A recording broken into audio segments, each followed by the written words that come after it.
Antes de comenzar, es importante decir que todo lo que será mencionado en este episodio son opiniones e interpretaciones de los locutores relacionadas con investigaciones realizadas en diferentes medios. Se le pide a la audiencia tomar este episodio como una fuente de entretenimiento y no como algo meramente verídico. Bienvenidos al Gabinete de las Bestias Ocultas, ya en su poderosa tercera temporada. Y pues esta tercera temporada la iniciamos con un gran personaje del cual pues ya vamos a abordar en un momentito más. Me presento, soy Jacqueline Romero, psicóloga en formación, y el día de hoy me encuentro sola con mi soledad porque el psicópata en formación todavía anda de vacaciones por ahí. Ya regresará más adelantito en unos episodios más adelante, pero de momento, por primera vez, este episodio me lo voy a aventar yo solita. Así que, pues, comencemos. Muy bien, pues hoy vamos a hablar de un genio del bebop. Vamos a hablar nada más y nada menos que de Charlie Parker, o mejor conocido como Bird para los compas. Como siempre, vamos a hacer el abordaje desde su biografía y después de eso nos vamos a partir a la psicología. El señor Charles Parker Jr., o para los compas, Charlie, nació el 29 de agosto de 1920 en la ciudad de Kansas, en Estados Unidos. Ahí creció y poquito después se movió para Missouri, pero pues desde ahí, en la ciudad de Kansas, pues empezó a forjarse en un mundo muy rodeado de jazz, de blues, el swing, que pues eran el estilo musical que se abordaba mucho en aquellos años. Su padre era un señor con problemas de alcoholismo muy fuertes y pues termina abandonando a Charlie y a su madre cuando pues este era un pequeñito, apenas. Clásico, el señor que se va por los cigarros. O en este caso por la botella, o sea, igual por los dos, quién sabe. Y pues dejó a la madre que pues, se llamaba Addie. Y pues es como la única figura de autoridad que tiene Charlie en su proceso de crecimiento. Pero pues esta señora era una de esas señoras madres chidas que apoyan a sus hijos, que pues casi no se da en esta cuestión de los músicos. Y ella misma le compró un saxofón alto cuando Charlie apenas tenía 11 años, lo cual está padrísimo. A partir de ahí, Charlie empezó a tocar pues en la escuela, ¿no?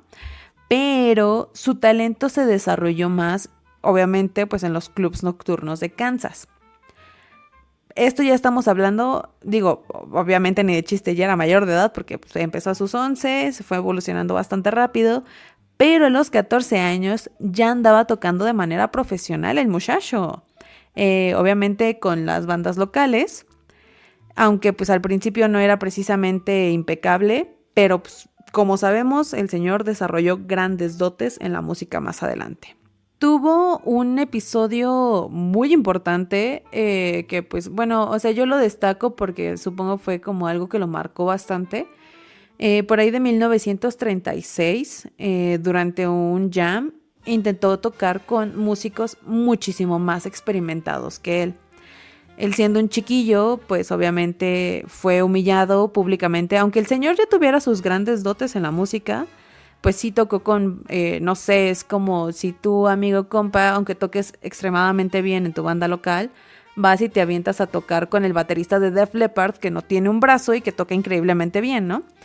Es un ejemplo, no me odien, no me funen, please. Pero algo así se aventó Parker en su momento siendo un chiquillo y el baterista Joe Jones tuvo que azotar uno de sus platillos de su batería para callarlo, así como de, ya güey, cállate, es demasiado.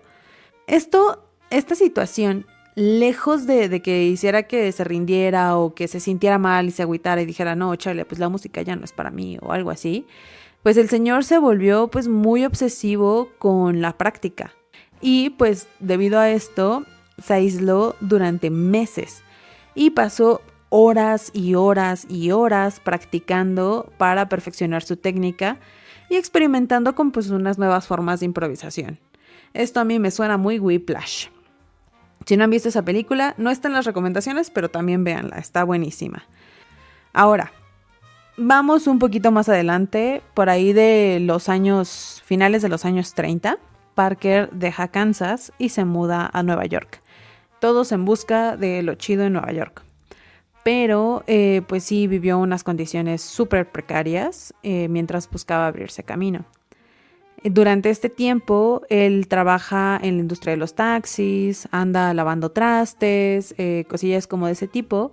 Y ya en las noches se iba a Harlem a buscar la escena del jazz. De hecho, fue en esta ciudad donde se gestó el bebop. O sea, este estilo de jazz que Parker desarrolló junto con otros músicos. Muy interesantes, muy innovadores. Disculpen el mal inglés, pero ahí les van, nombres gringos, apellidos gringos. Dizzy Gillespie, ahí sí no estoy muy segura cómo se diga, Thelonious Monk y Bud Powell. Con estos señores crearon el famosísimo bebop. Este género se alejaba bastante del swing bailable y pues apostaba más por una música compleja, con armonías un poquito más sofisticadas, ritmos vertiginosos y unos solos improvisados de una intensidad casi frenética. Básicamente, el señor Parker revolucionó mucho con su velocidad en el saxofón y la habilidad que tenía para rearmonizar las melodías. En 1945, junto con este Dizzy, grabó temas como Grooving High, que marcaron el inicio de una nueva era en el jazz, que pues sí vino a cambiar bastantes cosas ahí en esa época. Ese mismo año caemos en la desgracia. ¿Por qué? Porque pues el señor, aunque todo empezaba bien, viaja con Dizzy a California, obviamente a Los Ángeles, para hacer una serie de presentaciones. Pero pues Charlie termina teniendo una adicción muy fuerte a la heroína. Entonces el señor es abandonado y obviamente sin dinero en la ciudad de Los Ángeles. Y pues esto lo lleva a una etapa de autodestrucción muy fuerte, muy decadente, que lo lleva a vender su saxofón para conseguir más drogas. Ese saxofón tan bonito que le compró su mamá, que digo, ya no sé si es exactamente el mismo, pero quiero pensar que sí. Finalmente, con todo esto, sufre un colapso nervioso y lo llevan a internar al hospital psiquiátrico de Camarillo. Lo internan más o menos como por 6 meses. Pero, como siempre, después de la tormenta viene la calma. Sale del hospital psiquiátrico en 1947 y regresa a Nueva York. En este tiempo empieza a tener un gran periodo de productividad musical, ya que forma su propio quinteto con músicos como Miles Davis y Max Roach, y grabó algunas de sus composiciones más icónicas. Es que por ahí, de hecho, las vamos a poner, no se las vamos a decir ahorita para que se las pongamos ahí en las recomendaciones. Este fue el momento de mayor reconocimiento en toda su carrera. Tocaba en los clubes más importantes de Nueva York y su música era aclamada por críticos y fanáticos, así. Pero, nuevamente, pues drogas. O sea, esta lucha contra las drogas nunca terminó. Y aunque intentó el señor mantenerse sobrio en algunos periodos, tenía una dependencia a la heroína muy fuerte. Y también, pues súmenle el alcohol, que también pues afectaba su salud. Y pues esto lo llevó a tener una vida muy inestable.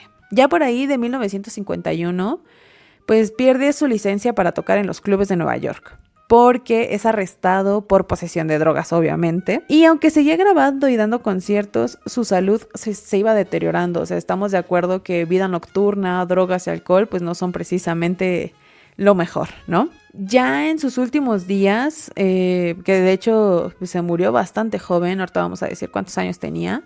Ya por ahí de 1954, la vida de Parker estaba al borde del colapso.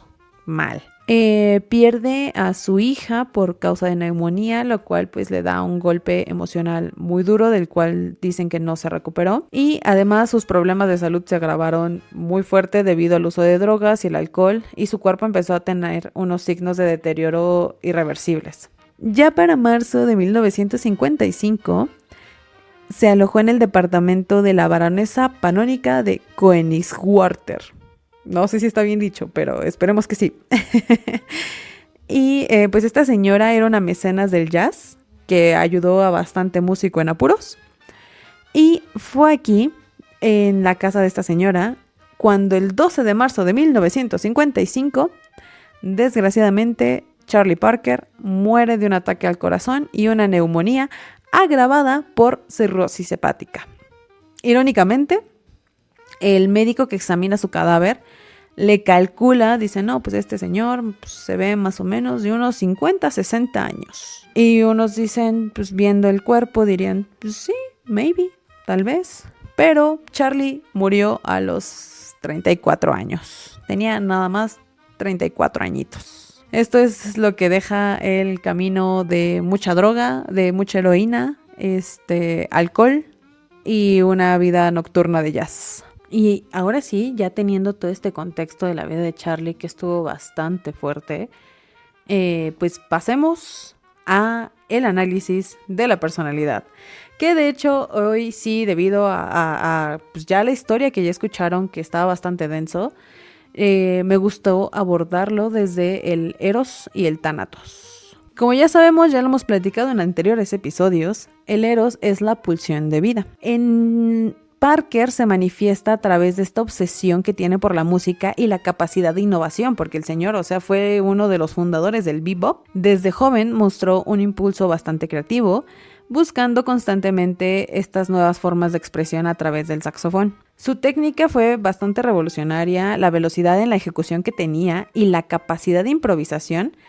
Todo esto refleja un deseo de trascendencia, que pues no vamos lejos, por algo estamos hablando del señor el día de hoy, 2025. El bebop, el género que ayudó a desarrollar, es la máxima representación de esta pulsión de vida. Esto es porque el estilo es complejo, dinámico y desafiante, características que reflejan una energía vital en Parker. Cada nota y cada frase musical parece estar buscando una conexión profunda con el mundo, y esto es una forma de estructurar el caos a través del arte. Sin embargo, este mismo impulso creador también tiene un matiz obsesivo. Como dijimos en algún momento después de este fracaso, pues el señor se obsesionó bastante con mejorar sus técnicas. Parker practicaba durante horas sin descanso, exigiéndose un nivel de perfección inalcanzable.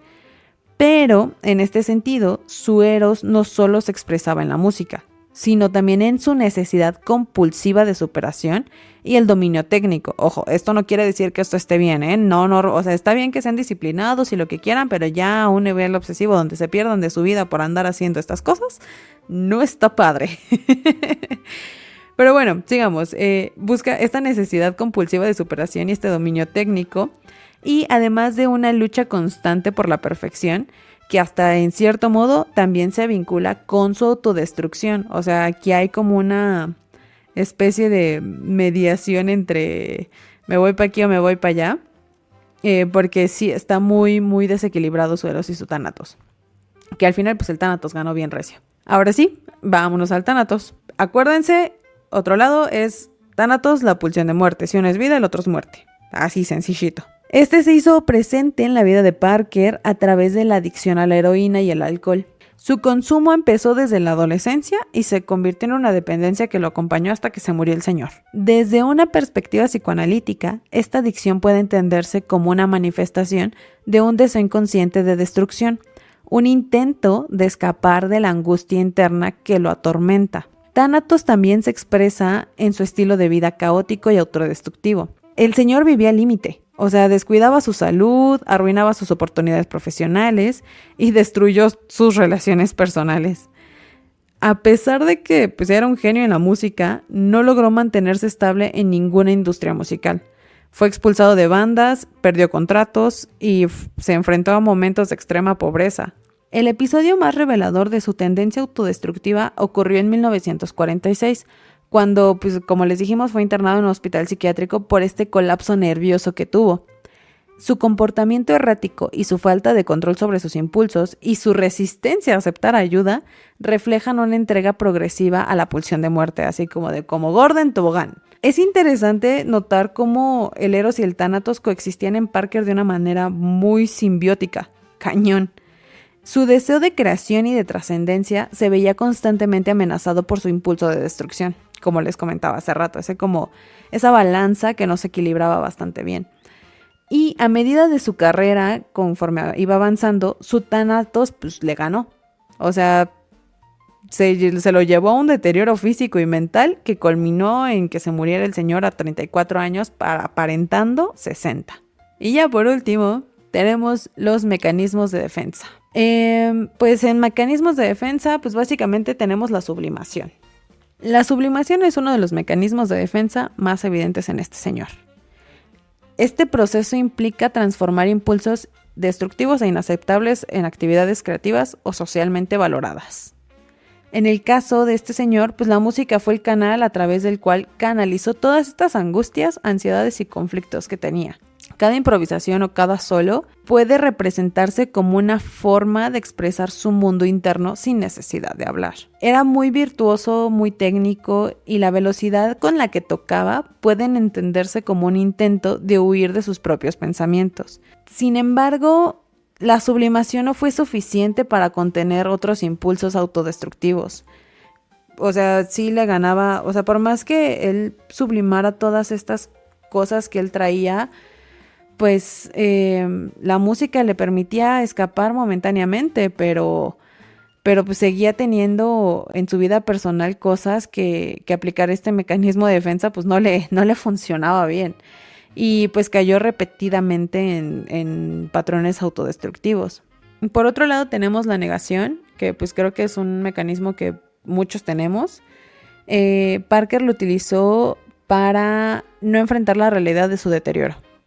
Los problemas de salud que ella tenía, advertencias hubo seguramente de amigos y de médicos, pero pues no dejó de consumir heroína ni de mantener el estilo de vida autodestructivo que tenía con el alcohol, aparte de todo.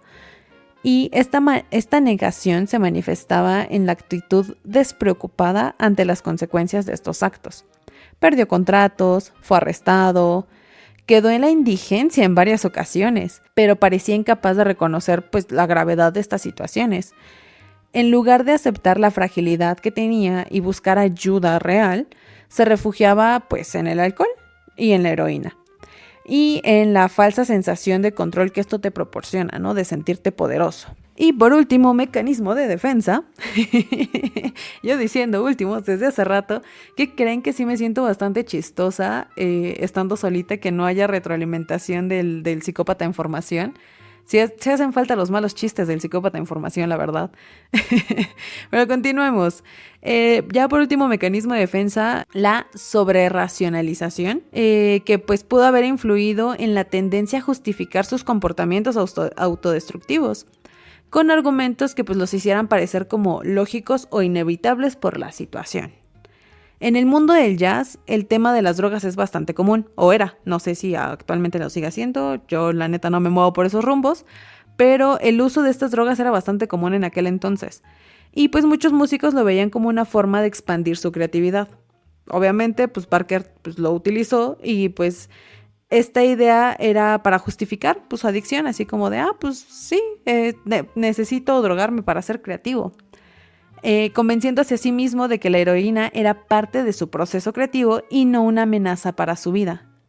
Entonces, pues básica dentro del mundo del jazz en aquel entonces. Y con esto concluimos el análisis de la personalidad y los mecanismos de defensa que pudimos encontrar en el señor Parker.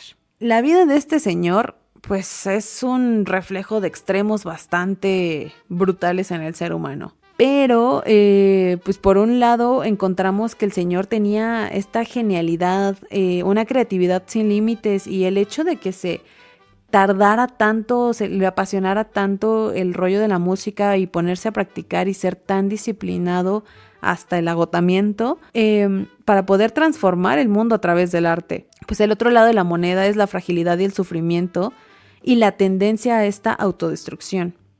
Desde la perspectiva psicoanalítica, o sea, su vida estuvo marcada en una lucha constante, como decíamos hace rato, entre el Eros y el Tánatos. Era una balanza muy rara. Y este deseo de crear y el impulso de destruirse. O sea, su historia de plano sí nos permite tener como una especie de reflexión un poco rara. Bueno, eso es lo que a mí me pasó. Entre el talento que tenía y pues esta autodestrucción a la que a veces nos suele llevar el dolor. Muchos artistas utilizan el arte como una forma de sublimar estos conflictos internos que suelen tener. pero cuando los mecanismos de defensa no son lo suficientemente buenos, el peso de su propio mundo psíquico se puede volver devastador. Y pues como lo pudimos ver en Parker, la negación y la racionalización lo alejaron de una posibilidad de un cambio en su vida real, dejándolo pues atrapado en un ciclo de drogas y de autodestrucción, y que pues terminó dejándolo muerto al señor, desgraciadamente. Todo esto también me hace pensar que la importancia de la salud mental en el ámbito artístico, o sea, está ahí en el rincón, olvidada, llena de telarañas y en el olvido brutal, porque pues también está el mito del genio torturado. Esto ha sido sumamente romantizado en la historia, porque pues detrás de cada obra maestra suele haber un ser humano con emociones, traumas y conflictos internos en el sufrimiento. Y pues sí, o sea, la mayoría de los artistas, no generalizo que todos, pero sí por ahí varios amigos artistas me han contado que las mejores obras, los mejores tatuajes, las mejores pinturas, las mejores fotografías, canciones, etcétera, etcétera, las han hecho en estados deplorables emocionalmente, en un estado muy depresivo, etcétera, etcétera. Y pues creo que está muy normalizado, bastante normalizado, lo cual no está bien.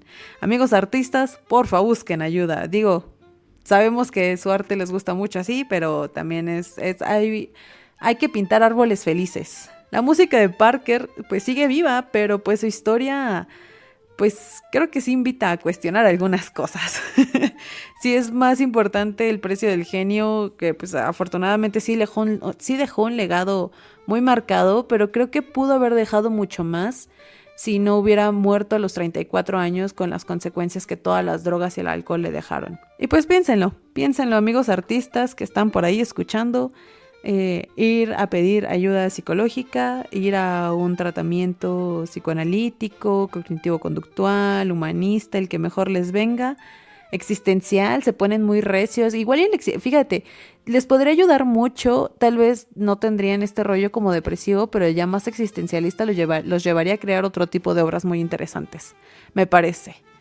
Pero bueno, pasemos a las poderosas recomendaciones de la semana.